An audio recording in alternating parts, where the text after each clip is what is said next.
Hello everyone, welcome back to our channel Beginner's Guide. In today's video, I'm going to show you how you can register for Deutsche Bank online banking. But before we get to that, let me tell you something about our channel. In Beginner's Guide, we teach you everything from ChatGPT to online banking to social media. So if you're new to our channel and this is what you're looking for, please hit the subscribe button so you do not miss any of our new videos. So with that being said, let's just get right into the video. So what you'll do is you'll go to db.com. This is the international website of the bank. And once you go to this site, then you'll see client logins options here. You'll click on that tab. So here you can see many options and you click on the one that fits you. So if you're in USA and um, you want to you want the online banking for wealth management, that is what you'll click on. And then you'll be brought on to this redirected to another tab.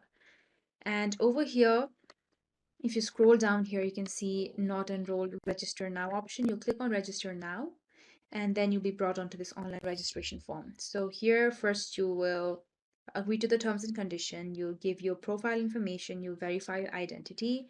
You'll create a user ID and password, and you confirm your account creation, and then you can move on right into your online banking.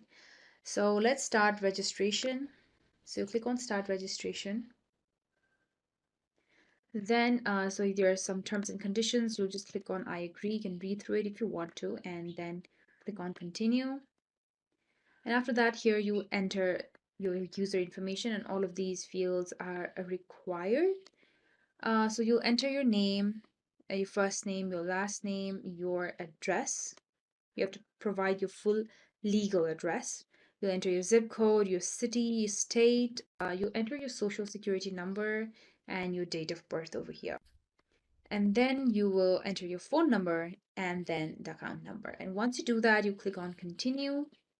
And then you'll have to verify your identity. You'll probably have to upload your passport or your driver's license or anything to verify your identity that it is indeed you opening this account. And then you click create a user ID and password that you will use while you're logging into your online banking account. And then you click you'll receive an email creating with the confirmation, and after you receive that email and after the bank has processed your request to register for online banking, you can now then move on to online banking and do everything you can with the online banking parts. So that's it for this video, guys. I hope this video was of help to you. Thank you so much for watching. Please leave a like on this video if you liked it, and don't forget to subscribe to our channel. Thank you.